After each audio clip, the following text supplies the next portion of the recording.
चलिए, तो बात समझ में आ गई है कि हमारा क्या होता है। लीजिए, एसेट्स क्या है, करंट क्या है और नॉन करंट क्या है। कोई दिक्कत अंतर समझ में आ गया आपको, कर लेंगे आप। अच्छा, ऐसा बेसिक टर्म चल रहा है हमारा, जिसे हम एक एक आइटम को समझ से जान सकें कि क्या होता है उसमें, ताकि आगे कोई दिक्कत ना आए। अब आपके सामने आ रही है लायबिलिटी, ठीक है ना। तो लायबिलिटी भी दो टाइप से रहेगी, एक तो होगी करेंट लायबिलिटी, एक तो होगी नॉन करेंट लायबिलिटी। पहले समझो लायबिलिटी क्या होती है, उसके बाद समझाएंगे करेंट नॉन करेंट क्या होता है। तो अगर लायबिलिटी की बात करें तो लायबिलिटी मतलब क्या, जिस चीज के लिए हम लाइबल हैं, विच वी हैव टू पे। अगर हमने कहीं से कुछ उधार ले रखा है, कहीं से हमने लोन ले रखा है, इसका मतलब हमें इसको वापस भी करना है। वी आर लाइबल टू पे, हमको वापसी जिम्मेदारी बन रही है, हमको पेमेंट वापस, इसका बैक पेमेंट करना चाहते हैं हमको। तो जो हमें कहीं से लोन लिया है उसको वापस पे करना है, उसको बोलते हैं लाइबिलिटी है हमारी, हमको देना है। जो मेरा है, मेरी संपत्ति है, मेरी प्रॉपर्टी है, मेरा land building cash bank balance सब क्या है, मेरा एसेट्स हो गया है। लेकिन अगर कहीं से लोन लेके बाहर से आए हैं, उसको वापस भी करना पड़ेगा, लौटाना पड़ेगा। जो हमको वापस करना है, जो मेरा नहीं है, दूसरे काम ले लिए हैं, उसको बोलते हैं मेरी लाइबिलिटी है, वापस करना है। तो दो प्रकार की हो जाएगी हमारी, या शॉर्ट टर्म की होगी है या लॉन्ग टर्म की हो जाएगी। शॉर्ट टर्म वाला जो होगा उसको बोलेंगे करेंट, और जो लॉन्ग टर्म वाला होगा उसको बोलेंगे नॉन करेंट। जैसे बैंक, मान लो हमने किया उधार माल परचेज किया, हम कुछ परचेज करने गए और हमने उधार माल परचेज किया है, 2 महीने का उधारी मिला, 2 महीने का उधार मिला है कि माल गुड परचेज करके ले आए, उसको बिजनेस का सेल धीरे सेल कर रहे हैं और 2 महीने में उसका पैसा हमको देना है। इसका मतलब अगर हम 1 लाख का माल परचेज किए हैं 2 महीने की उधारी पर, तो ये 2 महीने क्या हो जाएंगे, क्रेडिटर्स, लेनदार हमारे हो जाएंगे, उनको हमें देना है। उनका माल लेकर आए हैं 1 लाख रुपए का, 2 महीने बाद उनको 1 लाख रुपए हमको देना पड़ेगा, वी हैव टू पे, हमें 1 लाख रुपए हमको देना है। जब हमको 1 लाख रुपए देना है तो हमारी लायबिलिटी बन जाएगी। और ये लायबिलिटी शॉर्ट टर्म रहेगी कि लॉन्ग टर्म रहेगी, क्या कहेंगे इसको हम लोग, इसको शॉर्ट टर्म कहेंगे। 12 महीने से कम का है तो बोलेंगे शॉर्ट टर्म, 12 महीने से ऊपर का है तो बोलेंगे लॉन्ग टर्म। ये बात क्लियर हो चुकी है। तो 12 महीने से कम का है उसको बोलेंगे हम लोग शॉर्ट टर्म, ठीक है। देना है हमको, लायबिलिटी है हमारी, शॉर्ट लायबिलिटी होगी, करंट लायबिलिटी कर सकते हैं। शॉर्ट टर्म मतलब करंट लायबिलिटी है, 2 महीने में देना, बैलेंस कंप्लीट हो गया है। अगर मान लो हमने बैंक से लोन लिया है और लॉन्ग टर्म को लोन लिया है, यानी कि उसकी 10 साल के लिए लोन लिया हमने, 5 साल 10 साल की लोन लिया है, धीरे धीरे हमारी किस्त जमा हो रही है, ये लोन क्या माना जाएगा, शॉर्ट टर्म की लॉन्ग टर्म, लॉन्ग टर्म। और लॉन्ग टर्म हो गया इसका मतलब कि करंट की नॉन करंट, नॉन करंट। ये आप समझ सकते हैं कि अगर शॉर्ट टर्म है मतलब 12 महीने से कम का है, शॉर्ट टर्म हो गया, उसके ऊपर लायबिलिटी बन गई तो लॉन्ग टर्म हो गई है। और शॉर्ट टर्म को कहेंगे आप करंट और लॉन्ग टर्म क्या बोलेंगे, नॉन करंट। ये बात क्लियर हो चुकी है, सब लोग सुन पा रहा है, देख पा रहा है, समझ पा रहा है कि नहीं, हमको बता दो एक बार। सभी लोग, अनुराग जी सुन पा रहे, समझ पा रहे कि नहीं? यस सर, आवाज समझ पा रहे सर, आवाज आ रही, समझ में आ रही। तो जी देख भी पा रहे होंगे आप। ये हो गई आपकी, यस सर। अगर आपको समझ में, अगर पहले से पता है आप लोगों को तो अच्छी बात है और पक्का हो जाएगा। जिन बच्चों को नहीं पता है उनका क्लियर हो जाएगा, इसलिए हम एकदम बेसिक से उठा चल रहे हैं, एक पॉइंट कवर कर रहे हैं, आगे बढ़ते चले जाएंगे, पूरा कवर हो जाएगा हम लोगों का, सब बराबर हो जाएंगे। ये बात आपको समझ में आ गया कि करंट क्या होगा और नॉन करंट क्या होगा। आयुष्मान जी नहीं आए क्या अभी दोबारा? जी सर। और लायबिलिटी नहीं सर, आ गए। ठीक है, तो तुम कुछ पूछ रहे, तुम्हारा जवाब तुम मिला, तुम्हें क्लियर हो गया कि नहीं हुआ? हाँ सर। ठीक है, देखो अब यहाँ पे लिखा भी है, यहाँ पर करंट लायबिलिटी बताया, liability shall be classified as a current. कब करंट माना जाएगा लायबिलिटी, ये लायबिलिटी को क्लासिफाइड हो current as current when satisfied any of the following, यानी 4 पॉइंट दिए हुए, इन चारों में से कोई भी ये फॉलो कर देंगे तो क्या हो जाएगा, करंट है। असली में ना, कोई भी है, एनी ऑफ द, चलो नहीं कोई भी है। It is expected to be settle in the company normal operating cycle में। नॉर्मल ऑपरेटिंग मतलब होता है कि समय से अपना जो सर्कलिंग चल रही है, परचेस सेल कर रहे हैं, आ रहा है, दे रहा है, फिर ले रहे हैं, फिर दे रहे हैं, फिर ले रहे हैं, ये क्या है, ये इनकी बिजनेस है, नॉर्मल साइकिलिंग इनकी आई है। गुड्स आया, परचेस किया, आया, उसको फिर सेल कर दिया, पैसा आ गया, फिर गए परचेस करके लाए, फिर सेल कर दिए, अभी से प्रॉफिट मार्जिन कमाई रहे हैं। ये सब जो घूम रहा है साइकिलिंग, नॉर्मल साइकिल दौरान आ रहा है। दूसरी बात, it is held primary for the purchase of being traded. वही चारों बात जो ऊपर भी सिखा के हम लोग आए, वही बात यहाँ भी कर रहे हैं, जो आयुष्मान पूछा था हमसे अभी, ये किसके रखा यूज किया या लिया जा रहा है, जो परचेज लाए हैं, क्या लिए आए हैं, सेल करने के लिए लाए हैं, डेट किया जाएगा। जब डेट करोगे इसका मतलब भी क्या हो गया, आपके करंट माना जा रहा है। दूसरा, due from settle with in the 12 month, जिस दिन आपने लायबिलिटी आप जनरेट हुआ है उस रिपोर्टिंग डेट से 12 महीने के अंदर सेटल करना है। क्या वैसा जी दिक्कत हो रही है कुछ? नहीं, उसको 12 महीने से कम में सेटलमेंट करेंगे, क्या कहेंगे उसको हम लोग, करंट कहेंगे उसको हम लोग, ठीक है। अगर company does not have an क्या है unconditional right to deliver dealer settlement of the liability for the at least 12 month after reporting date terms and liability that could at the option of the contrary result in the settlement by the issue of equity instrument do not affect its classification। कोई बात नहीं है, वही कहने का मतलब ये कि इसके बदले में भले ही पेमेंट करना है हमको, तो कैश के बदले में इक्विटी या कुछ और भी पेमेंट कर दिए, पेमेंट किए ना, 12 मंथ से विदिन में रहेगा तो शॉर्ट टर्म हो गया, यानी करंट हो गया। 12 मंथ से ऊपर जा रहा है अगर वो, तो लॉन्ग टर्म हो गया, मतलब कि वो नॉन करंट लायबिलिटी हो गई। तो आपने ऐसे भी सब देख लिया आपने, और आपने लायबिलिटी भी देख लिया कि करंट क्या है और नॉन करंट क्या है, ठीक है। अब इसका एक डायग्राम भी हम लोग सेट कर लेंगे, वो भी डिस्कस कर लेंगे आप लोग को, कहा उसकी टाइप्स बताएंगे आपको हम। अच्छा, अब आपके सामने आ रहा है इंटरनल लायबिलिटी। इंटरनल लायबिलिटी क्या होती है? This represent proprietors equity. Proprietors मतलब प्रोप्राइटर हिस्सा, जिसका बिजनेस है, ठीक है, उसने अपने बिजनेस में कुछ पूंजी लगाया है। भाई बिजनेस कर रहा है, बिना पैसा लगाए बिजनेस तो होगा नहीं। अपने बिजनेस में जो उसने पैसा लगाया उसको बोलते हैं कैपिटल इन्वेस्ट किया है, तो उसको बोलते हैं ओनर्स इक्विटी। ओनर्स इक्विटी मतलब होता है ओनर का हिस्सा, इक्विटी मतलब हिस्सा, शेयर, शेयर मतलब हिस्सा। तो आप इसका जितना पैसा फर्म में कंपनी में लगा हुआ है, उसके मालिक का, जिसका बिजनेस है उसके ओनर का पैसा लगा हुआ, उसको बोलते हैं ओनर्स इक्विटी बोलते हैं। उसको क्या बोलते हैं? ओनर्स इक्विटी कहते हैं उसको हम लोग, ठीक है। यानी ओनर्स का उसको बोलते हैं इंटरनल लायबिलिटी है, जो पैसा बाहरी है। जैसे मान लो हमको बिजनेस स्टार्ट करना है और हमको बिजनेस में 25 लाख रुपए का प्रोजेक्ट हमारा है, 25 लाख रुपए लगाना है, जिसमें से 15 लाख रुपए हमने अपने खुद से लगाया है और 10 लाख रुपए हमने बैंक से लोन ले लिया है।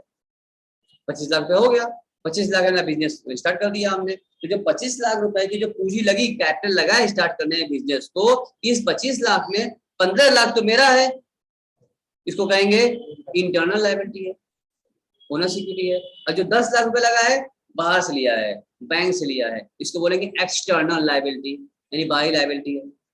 बात समझ में आ गई? जो बिजनेस मेरा खुद पैसा लगा है वो इंटरनल, और जो बाहरी लगा है वो एक्सटर्नल। क्लियर है बात है? आगे बढ़े। अब आपका आता है वर्किंग कैपिटल। ये क्या होता है? इतना कैपिटल जो आपके बिजनेस में वर्किंग के लिए लगा हुआ है, ठीक है, उसको बोलते हैं वर्किंग कैपिटल। जिसका डेली आप टर्नओवर कर रहे हैं, जिसका लेन देन हो रहा है, जिसका साइकिल चल रही है, इसका फॉर्मूला होता है current assets minus current liability. इसको बोलते हैं वर्किंग कैपिटल। इसको अगर हम लिख के दिखाएं आपको, तो जो देखो इसको, वर्किंग कैपिटल मींस व्हाट?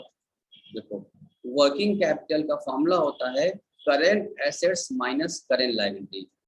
आप करंट एसेट्स में से करंट लायबिलिटी घटाएंगे तो जो आएगा उसको बोलते हैं, यानी इतना पैसा आपकी वर्किंग में लगा हुआ है, ठीक है। होता है ऐसा क्यों है? क्योंकि जो करंट एसेट्स में सीखा हम लोगों ने, अभी करंट एसेट्स क्या क्या होता है, अभी हमने करंट लायबिलिटी भी सीखा, इसमें क्या क्या आता है। भाई देखो, अगर हम कहीं से उधार माल परचेस करके आए हैं, ठीक है, 2 महीने का उधार माल हमने परचेस किया हुआ है, ठीक है, तो ये हमारी करंट लायबिलिटी है, 2 महीने उसको पेमेंट करना है। तो हम उधार माल, अगर बिजनेस फंड उधार ज्यादा होता है ना, अब उधार हम परचेज किए हैं तो जाहिर सी बात है उधार सेल भी कर रहे होंगे। भाई अगर हम आपसे उधार परचेज किए 2 महीने के लिए, तो इसका मतलब आपका पैसा 2 महीने के लिए हम यूज कर रहे हैं, हम 2 महीने बाद पेमेंट करेंगे, आपके पैसे पर हम 2 महीने का एंजॉय कर रहे हैं। और अब इसी गुड्स को हमने भी किसी को सेल किया है, हम उसको दिए हैं 1 महीने उधार पर, इसका मतलब वो पैसा हमको कब मिलेगा? 1 महीने बाद मिलेगा। तो 1 महीने तक वो सामने वाला भी क्या कर रहा है? मेरे पैसे एंजॉय कर रहा है। भाई गुड्स में पैसा लगा है ना, आपका लगाओ मेरा लगाओ, तो भाई साहब हमें भी पेमेंट करना है और उसको भी पेमेंट करना है, तो हम भी आपके एंजॉय, हमको 2 महीने बाद देना है, 1 महीने बाद लेना है, तो मेरा कितना फंसा बीच में? कुछ मेरा भी पैसा फंस रहा है, नहीं फंस रहा है? लगा है, वर्किंग कैपिटल रूप में लगा है, कुछ पैसा हम भी लगा रहे हैं, अपना पैसा हम भी लगाएंगे। यानी करंट एसेट्स में से करंट लायबिलिटी को आप घटा देंगे, जो पैसा आपका बचता है तो उसको कहते हैं वर्किंग कैपिटल। इतना पैसा आपका बिजनेस में वर्किंग तौर पर रनिंग में लगा हुआ है, इसे बिजनेस में रन कर रहे हैं आप। जो पैसा आप जैसे 25 लाख रुपए बिजनेस लगा दिया, आपने स्टार्ट कर लिया बिजनेस, तो 25 लाख जब इन्वेस्टमेंट करेंगे आप, इसमें 2 हो जाएगा ना, एक फिक्स कैपिटल, एक वर्किंग कैपिटल। फिक्स मतलब हो जाएगा आप plant, land, building, machinery, furniture से परचेस करेंगे, ऑफिस मेंटेन करेंगे, वर्कशॉप मेंटेन करेंगे आप, जैसे परचेस करेंगे आप, वो फिक्स कैपिटल हो गया आपका, उतना कैपिटल क्या रहेगा? फिक्स रहेगा आपका। और बाकी जो कुछ बचेगा डेली वर्किंग के लिए आप कोई पैसा रखते हैं, जिसमें कि आप टर्नओवर कर रहे हैं, परचेस सेल कर रहे हैं, रॉ मटेरियल्स आ रहा है, एक्सपेंसेस हो रहे हैं, ये सब होते हैं वर्किंग, डेली वर्किंग है। आपने परचेस किया तुरंत पेमेंट करना है, आपने सेल किया, इधर पैसा, एक तरफ से पैसा आ रहा है, एक तरफ से पैसा जा रहा है, और उसके दौरान भी क्या है, बीच में कुछ पैसा फंसा भी है, उसको बोलते हैं वर्किंग कैपिटल। तो कैपिटल क्या हो जाएगा, दो प्रकार से हो जाता है कैपिटल होता है आपका। कैपिटल जो होगा वो दो होगा, जो भी आपने इन्वेस्टमेंट किया है बिजनेस में वो दो प्रकार से आप इन्वेस्टमेंट करते हैं। एक तो करते हैं फिक्स कैपिटल के रूप में, और दूसरा आप करते हैं वर्किंग कैपिटल। जो फिक्स कैपिटल लगाया है इसका मतलब इसमें क्या हुआ, जितना आपने और एसेट्स वगैरह परचेज कर लिया है बिजनेस यूज करने के लिए, पैसा उसमें आपका फंस गया, वो तो वापस आने वाला नहीं है। मशीन जब यूज करेंगे पैसा उसमें लगा रहेगा आपका, तो फिक्स कैपिटल होगा, पैसा ब्लॉक हो गया यहाँ पे, फिर से चला गया। और कुछ पैसा बच जाता है, उसके लिए current assets minus current liability इसमें लेस करेंगे, जो आता है उसको बोलते हैं वर्किंग कैपिटल। पैसा हमारे बिजनेस में लगा है, वर्क में लगा है, वर्किंग में लगा है, रनिंग में लगा है, जैसे वर्किंग कैपिटल। क्या देख पाए, सुन पाए, नोट कर पाए? Any queries there? Then ask anyone. Ayushi, Ishta, Anurag, yes sir. कुछ पूछना चाह रहे हैं या क्लियर है बात?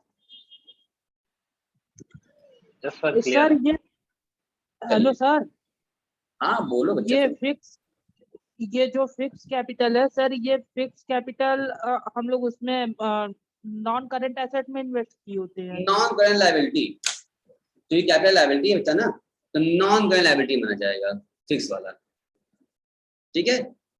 और कुछ एसेट्स क्यों कह रहे हो आयुष्मान? कैपिटल है ना, लायबिलिटी होगा ना, और लायबिलिटी में भी क्या होगा, नॉन करंट लायबिलिटी। तो फिक्स चला गया है, मशीन खरीद लिया है हमने, पंच खरीद लिया है, ये सब यूज करेंगे हम, तो क्या ग्रीन 12 मंथ खाली हो जाएगा, आगे यूज करेंगे ना, लॉन्ग टर्म पर्पस पे हो गया, तो नॉन करंट लायबिलिटी बन जाएगी। बोलो आयुष्मान, क्यों चुप हो गए, क्लियर हुआ कि नहीं? Yes sir. चलिए अब आपको समझ आ रहा है कॉन्टीजेंट लायबिलिटी ये क्या होता है। कॉन्टीजेंट मतलब होता है कि एक तरह से which liability not confirm, liability which is not confirm.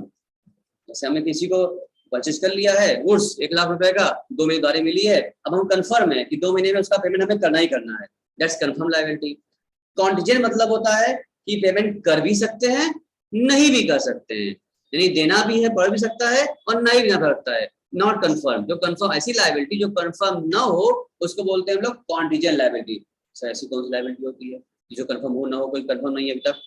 जैसे कि मान लो कंपनी के ऊपर किसी ने 5 लाख रुपए का 5 लाख रुपया क्लेम कर दिया है, कोई दावा ठोक दिया है, उसको कोई नुकसान पहुंचा होगा कंपनी के प्रोडक्ट से, उसने 5 लाख रुपया कंपनी में क्या कर दिया, दावा ठोक दिया, क्लेम हो कर दिया 5 लाख रुपए का।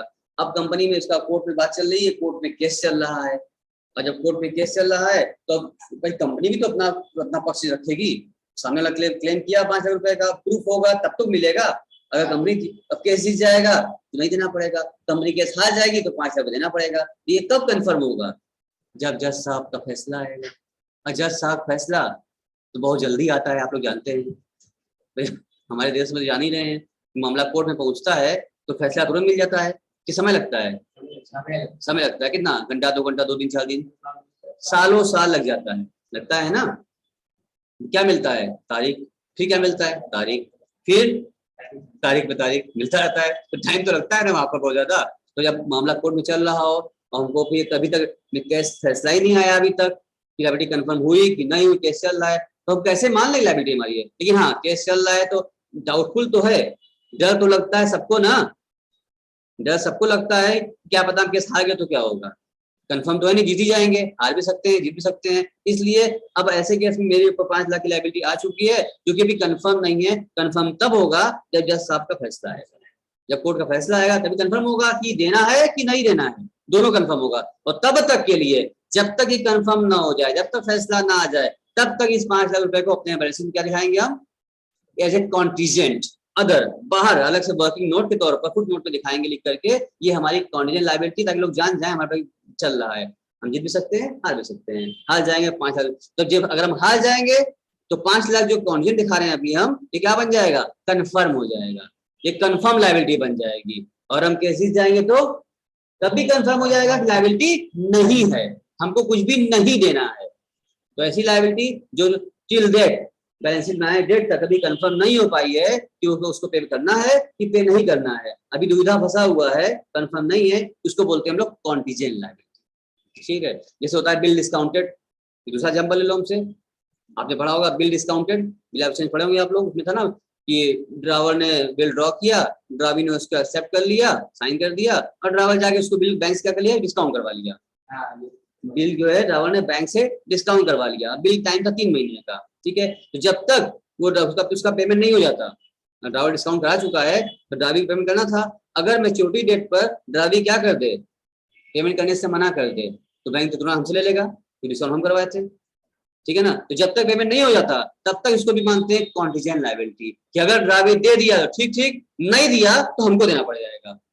अभी कंफर्म नहीं है कि बिल पेमेंट हो भी सकता है और बिल का डिसऑनर भी हो सकता है, होता नहीं होता डिसऑनर, इसको भी क्या बोलते हैं, कॉन्टिजेंट लायबिलिटी हमारी हो गई है, कि हो दे भी सकते हैं नहीं भी, मतलब जहां भी दुविधा हो जाए, जो कंफर्म न रहे, देना है नहीं कंफर्म नहीं हो, उसको बोलते हैं कॉन्टिजेंट लायबिलिटी। कंफर्म हो गया भैया, क्या नाम आपका, काव्य जी, कंफर्म हो गया आपका, चलिए चले आगे। अब बात कर रहा है कैपिटल, अभी डिस्कस कर लिया हमने कैपिटल के बारे में, फिक्स कैपिटल, वर्किंग कैपिटल से बता दिया हमने आपको, ये क्या होते हैं, ओनर्स होते हैं, जो बिजनेस के ओनर है, मालिक है, वो पैसा क्या करते हैं, फर्म में बिजनेस में लगाते हैं, उसको हम लोग कहते हैं कैपिटल। और दो होता है फिक्स कैपिटल, वर्किंग कैपिटल। अब आ गया आपका ड्राइंग्स, ड्राइंग क्या होता है भाई, बिजनेस में से जो भी आप अपने पर्सनल यूज के लिए पैसा निकालते हैं, निकाल के खुद का पर्सनल आप उसको यूज करते हैं, वो क्या कहलाता है, वो ड्राइंग कहलाती है आपकी, उसको आप ड्राइंग्स कहते हैं। जो भी आपने पैसा यूज किया है किस पर्पज के लिए, अपने पर्सनल यूज के लिए, तो क्या कहलाएगा आपका, वो ड्राइंग्स कहलाएगा, सो ड्राइंग्स कहते हैं। पैसा निकाला, घर गृहस्थी के लिए खर्च किया या अपने ऊपर पर्सनल खर्च कर लिया, पैसा सब आप ही का है, बिजनेस आपका है, पैसा भी आपके सब मालिक हैं, उसमें से बिजनेस में से ही आप पैसा निकाले और घर में खर्च कर दिए, कहीं भी कुछ परचेस कर ली, तो घरेलू खर्च कर लिया आपने, अपने निजी खर्च के लिए आप पैसा निकालेंगे, विड्रॉल करेंगे, विड्रॉल मतलब होता है पैसा में से निकालना, तो बिजनेस से पैसा निकाल करके जो आप अपने ऊपर पर्सनल पर्पस के लिए यूज करेंगे उसको बोलते हैं ड्राइंग्स, ठीक है। ये एस लगाओ, ड्राइंग्स बन चुका है, अब खाली बोलोगे ड्राइंग तो कलाकारी, वो ड्राइंग कला नहीं है, ये एस है, ड्राइंग्स पूरा पढ़ना है इसको, ड्राइंग मतलब पर्सन जो खर्च करते हैं उसको बोलते हैं ड्राइंग्स, ठीक है। फिर आपके सामने आ रहा है नेटवर्थ, ये क्या होता है, नेटवर्थ मतलब अब आपका जो एसेट्स आपके पास है, अभी सीखा आपने, और जो लायबिलिटी आपके पास है, मान लिया आपके पास 50 लाख रुपए का एसेट्स है, 50 लाख रुपए का आपका कुल मिला के total, land, building, property, machine, जो भी है, cash, building, furniture, AC, TV सब मिला लिया आपने, सारा एसेट जोड़ लिया, तो आपके पास मिला के 50 लाख रुपए का आपका एसेट्स है, और आपने 20 लाख रुपए बाहर बैंक से लोन ले रखा है इन सबको परचेज करने के लिए, फाइनेंस कराया था आपने, फाइनेंस लोन परचेज करते हैं लोग, तो आपने 20 लाख रुपए लोन भी ले रखा है, तो ऐसे केस में हम कहेंगे कि आपका नेटवर्थ क्या है, आप टोटल एसेट्स में से जो आपकी लायबिलिटी है बाहर वाली उसको हटा दीजिए, 30 लाख रुपए आ गया, 30 लाख क्या होगा, कहेंगे आपको नेटवर्थ कहेंगे, क्योंकि इसका मतलब आपकी कंपनी बंद हो जाएगी तो सब एसेट बिकेगा, सारा एसेट बेच करके, और सारा एसेट का पैसा आपको मिल जाएगा नहीं, जो आपने लोन लिया उसको पेमेंट करना पड़ेगा, तो लोन का पेमेंट करने के बाद जो आपका अपना है, खुद का बचा है, वही क्या है, आपकी नेटवर्थ कहलाती है। ये शुद्ध भाषा में बताया हमने आपको, एकदम सरल भाषा में, इसको बोलते हैं नेटवर्थ, क्लियर बात, यानी कि assets minus outside liability, external liability जो सिखा दिया आपने, जो बाहरी लोगों का है, जो अपना है उसका मतलब नहीं है, जो बाहरी उसकी बात कर रहे हैं, टोटल एसेट्स में से एक्सटर्नल बाहरी लायबिलिटी आप घटा देंगे, और जो बचेगा वो क्या बचेगा, क्या बचेगा, नेटवर्थ बचेगा, क्लियर बात, ये समझ में आई बात, देखिए पॉइंट कवर कर रहे हैं नेटवर्थ बारे में। अब आपका आ रहा है नॉन करेंट इन्वेस्टमेंट, ऐसा आपने इन्वेस्टमेंट कर रखा है जो क्या है, एक लंबे समय के लिए, लंबी अवधि के लिए इन्वेस्टमेंट कर दिया, जैसे आपने बैंक में एफडी करा दिया है 8 साल के लिए, 7 साल के लिए, ये क्या कहलाएगा, ये आपका लॉन्ग टर्म इन्वेस्टमेंट हो गया, तो लॉन्ग टर्म इन्वेस्टमेंट होता है उसको बोलते हैं नॉन करेंट, तो आप जानते हैं जो 12 महीने से अंदर में रिलाइज हो जाता है उसको क्या होता है, शॉर्ट टर्म, और शॉर्ट टर्म मतलब करेंट, अभी सीख के हम लोग आ रहे हैं, जो 12 मंथ से विद इन रिलाइज हो जा रहे हैं, ऑपरेटिंग साइकिल में आ रहे हैं, ट्रेडिंग पर्पस के लिए है, ये सब क्या होता है, करंट होता है, लेकिन बहुत लॉन्ग टर्म कर दिया आपने, इन्वेस्टमेंट पैसा फिक्स कर दिया जाके, सुनामी क्या होता है, फिक्स डिपॉजिट, एफडी कर दिया, इन्वेस्टमेंट कर दिया है, उसको बोलेंगे वो क्या हो गया है, नॉन करंट हो गया है, क्योंकि डेली ऑपरेटिंग साइकिल नहीं है, ट्रेड के लिए नहीं है, और बिल 12 में कम भी नहीं है, बहुत ज्यादा हो गया है, दोनों लिखा भी है यहाँ पर। Non current investment are investment which are held beyond the current period as the sale और disposal, that is a fixed deposit for 5 year, 5 साल जमा कर दिया, लॉन्ग टर्म जमा कर दिया, क्या माना जाएगा आपके लिए, नॉन करेंट इन्वेस्टमेंट माने जाएंगे। अब तीसरा अगला आपके सामने आ रहा है करंट। देखा धीरे धीरे पता नहीं चला, हम लोग 1 से शुरू किया था, कहाँ तक पहुंच गया हम लोग 14 पॉइंट तक हम लोग आ चुके हैं। ऐसा तो नहीं आपके ऊपर से आ रहा है शिफा जी, एक एक पॉइंट करते करते 14 तक आ चुके हैं हम लोग। ऐसा नहीं, दिक्कत नहीं, बता देना हमको।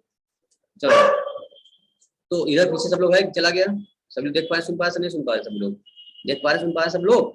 यस सर, चलिए यस सर, आ रहा है। चलिए देखते हाँ सर। देखते हैं फिर। तो इसमें फिर कह रहा है अगला पॉइंट, कह रहा है 14 पॉइंट, कह रहा है आपसे क्या है भाई इसमें, करंट इन्वेस्टमेंट। वही उसी का उल्टा जो आपने क्या लिखा है, कम समय के लिए किया है, लॉन्ग टर्म में नहीं किया है। बस करंट अकाउंट में जमा कर रखे हैं आप, सेविंग अकाउंट में जमा कर रखे हैं आप, जो चाहे आप निकाल लेते हैं आप। लंबे अवधि के लिए छोड़ा नहीं है आपने, शॉर्ट टर्म के रखा हुआ है, विदिन 12 मंथ से रखा गया है, तो क्या माना जाएगा वो शॉर्ट टर्म, इसको करंट इन्वेस्टमेंट कहेंगे। करंट इन्वेस्टमेंट और investment that are held there nature really क्या है, realisable and are intended to be held for not more than 1 year। क्या लिखा है यहाँ पर, देख लो यहाँ पर क्या लिखा है यहाँ पर, held for not more than 1 year from date of which the investment is made, that is 11 month। यानी क्या क्या होगा, कम से पेपर वगैरह आप 12 में से ऊपर डाल जाएंगे, क्या बन जाएगा वो लॉन्ग टर्म हो जाएगा, और लॉन्ग टर्म होते क्या बन जाएगा वो नॉन करंट हो जाएगा। उसे बिफोर 12 मंथ रखा है आपने, करंट माना जाएगा, और करंट मतलब शॉर्ट टर्म है, मतलब कि नॉन वो करंट इन्वेस्टमेंट हो गया आपका। ये बात क्लियर होगी आपको। अगले पॉइंट क्या आ रहे हैं आपके सामने, डेटर्स आ रहा है, डेटर्स और क्रेडिटर। देखो बच्चा, जिससे हम उधार माल खरीदते हैं वो कहलाता है हमारे लिए क्रेडिटर। ये सब जान जाओ तुम लोग, बड़ी सब टेक्नोलॉजी यूज की जाएगी आगे चल के। जिससे भी हमने उधार माल परचेज किया है, जैसे हम कहते हैं काव्य से हमने 5 लाख रुपए कुछ परचेज किया, तो काव्य मेरे लिए क्या है, क्रेडिटर्स है। हम काव्य बोलेंगे ये क्रेडिटर्स है, क्योंकि हमने उधार माल परचेज किया है, आने के बाद समय में हमें इससे पेमेंट करना है, तो तब मेरी लायबिलिटी हो जाएगी हमारी, ये हमारे लिए क्रेडिटर कहलाएंगे। ठीक है। अच्छा, हम कह रहे हैं मान लो कि हमने मुस्कान को 8 लाख का माल सेल किया उधार, तो मुस्कान क्या है हमारे लिए, डेटर्स है, डेटर्स है हमारे लिए। यानी जो अगर शुद्ध सरल भाषा में कहा जाए कि जिसको हम गुड सेल करते हैं, क्या बोले, जिसको हम गुड सेल करते हैं उसको कहते हैं डेटर्स, और जिससे हम गुड्स परचेज करते हैं उसको कहते हैं, वो हमारी होता है क्रेडिटर्स। तो जिससे हमने परचेज किया है वो हमारी क्या है, करंट लायबिलिटी है, क्रेडिटर्स हमारी करंट लायबिलिटी जो कि हमको उसको पे करना है। और जिसको हमने सेल कर रखा है वो हमारी डेटर्स है, वो है हमारा, उससे पैसा हमको मिलेगा, वो पैसा हमको देगा, और कम समय में देगा, 12 मंथ देगा, इसलिए हमारे कहलाएगा वो करंट एसेट्स। क्या बोले, क्रेडिटर्स करंट लायबिलिटी जिससे हमने परचेज किया है, डेटर्स करंट एसेट्स जिसको हमने गुड्स सेल किया। ये सब बात नोट करते जाओ, आगे बच्चे फंस जाते हैं, डेटर क्या क्रेडिटर क्या है सब पता रहता है, लेकिन फिर भी थोड़ा कंफ्यूजन हो जाता है। इसलिए हम एक एक बात को बेसिकली एकदम गहराई नीचे लेकर चल रहे हैं ऊपर से। सब कुछ है, आगे जब पढ़ेंगे हम लोग, क्वेश्चन करेंगे इसका, तो सारे वर्ड जब आएंगे, हमारे आइटम सब आएंगे, तो वहां में दिक्कत ना हो, ये बताना कि ये क्या होता है, वो क्या होता है, सब पता रहेगा हम लोगों को। ये सारे वर्ड हम पता कर रहे हैं, 15-16 पॉइंट हमने कवर कर लिया है। ठीक है, यहाँ तक इसमें कुछ पूछना है हमसे आप पूछ सकते हैं, बोलिए। एनीवन एनी क्वेरी, और यहाँ तक हमसे आप पूछना चाह रहे हैं तो हमसे आप पूछ सकते हैं, कोई भी पूछना हो तो बोलिए। सुन पा रहे अनुराग जी, विनाश, क्या नाम है, इरफान, सर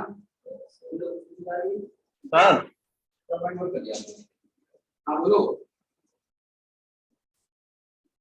कह रहा हूँ सर, मेरे में तो इसका कोई नॉमिकल नहीं दिया हुआ है, सब थ्योरी है।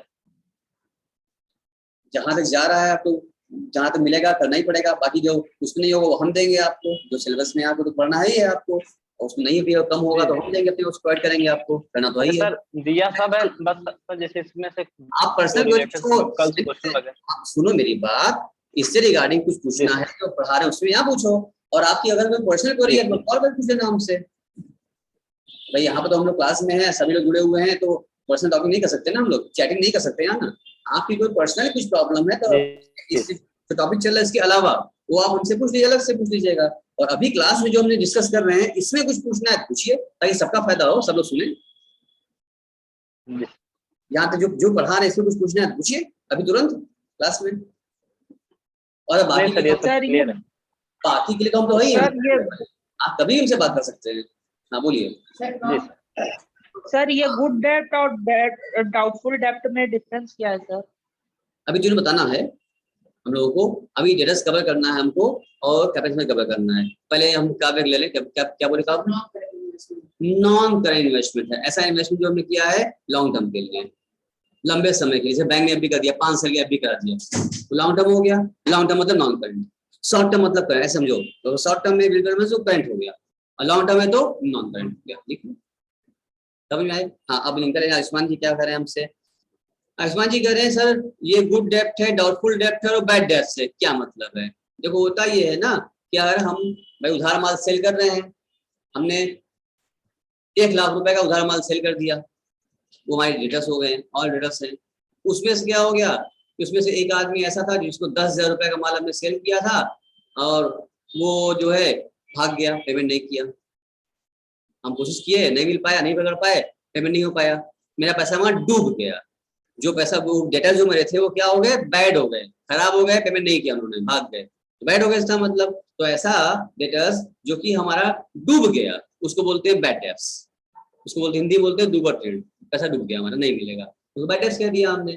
भाई 10,000 में डूब गया, कोई बात, अब सहना पड़ेगा, उधार माल बेचे। अक्सर क्या होता है उधार माल बेचे सोच समझ देना पड़ता है, अक्सर क्या पैसा डूब भी सकता है, लोग पेमेंट नहीं करते हैं, हम उसको पकड़ नहीं पाए, कहीं गायब हो, कहीं चला गया, भाई भाग गया, छोड़ गया, तब कहाँ खोजे उसको, नहीं मिल पाया, तो डूब गया पैसा हमारा। उसको जो डूब गया उसको कहते हैं बैड डेट्स। अच्छा, कुछ डेटर्स ऐसे होते हैं हमारे जो उधार सेल कर दिया है, वो मना तो नहीं करते हमसे कि हाँ पेमेंट नहीं करेंगे, वो जब जाओ कहते हैं सर अगले हफ्ते ले लीजिएगा, अगले हफ्ते पहुंचो सर अगले हफ्ते ले लीजिएगा, फिर पहुंचो 4 दिन बाद, 2 दिन बाद, 3 दिन बाद, आज हम है नहीं, आज हम बाहर हैं, मतलब तरह तरह के क्या करते हैं बहाने बना रहे हैं और टाइम पीरियड बीत चुका है, 2, 4, 6 महीना हो गया, पेमेंट नहीं मिल पा रहा है, तब हमको शक हो जाता है इनके ऊपर, डाउट होता है इनके ऊपर, हमको डाउट हो जाता है कि पता नहीं ये देगा कि नहीं देगा। तो कुछ परसेंटेज अगर देगा भी तो कुछ कम इसी करके देगा, ये फिर वो झेला रहा है, डिस्काउंट मांग रहा है, यानी कि हमें डाउट हो जाता है, तो उसको बोलते हैं हम लोग डाउटफुल डेप्ट्स।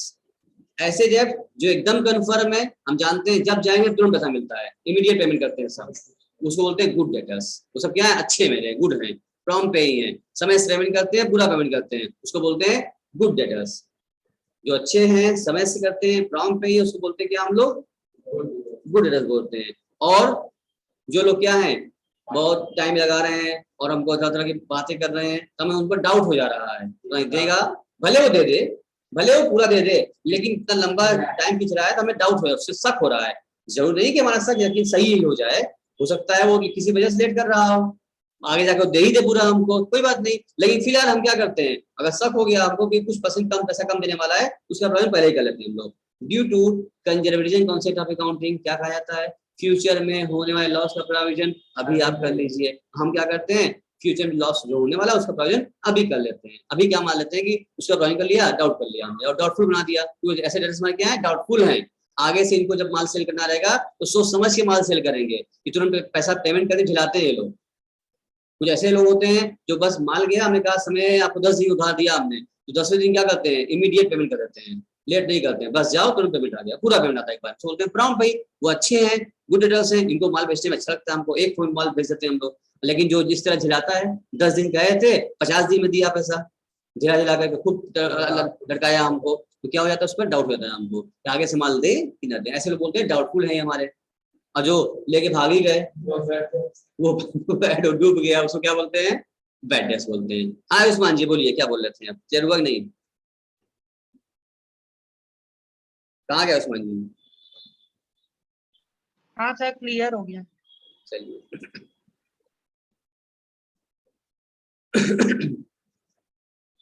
अब आ रहा है आपके सामने इसमें एक्सपेंडिचर। तो एक्सपेंडिचर में क्या होगा, एक होगा कैपिटल एक्सपेंडिचर, एक होगा रेवेन्यू एक्सपेंडिचर होगा, ठीक है। अब इसके बारे में हम लोग कल बात करेंगे, क्योंकि इसका हमें डायग्राम बनाना होगा, इसके बारे में ये बहुत इंपॉर्टेंट है। कैपिटल और रेवेन्यू से क्वेश्चन जरूर बन फ्रेम होता है, 100% फ्रेम होता है। इससे लंबा जो डायग्राम बना है हमारे सामने सर, ये क्लास लगी है बताने इसको, अब बहुत इंपॉर्टेंट है, ये बताएंगे हम अगली क्लास में। इतना आपने कितना पॉइंट पढ़ लिया आप लोगों ने, सारे कर लिया हमने, 15-16 पॉइंट कर लिया, भी हो गया, तो 15-16 पॉइंट हमने कवर कर लिया। अभी इन 16 पॉइंट को रिवाइज कर दीजिएगा, कहीं ऊपर में चला जाए, जिनका स्टार्टिंग है अभी उनको दिक्कत हो जाएगा, इसलिए अभी इसका थोड़ा कॉन्सेप्ट और अच्छा है कैपिटल रेवेन्यू का। इसमें एक और आता है डेफरेंट होता है, कैपिटल एक्सपेंडिचर, रेवेन्यू और डेफर्ड रेवेन्यू एक्सपेंडिचर, तीनों बताएंगे आपको, उसमें नहीं दिया वो भी बताएंगे, फिर आज के इतना काफी है। Till then bye bye. So let's do that.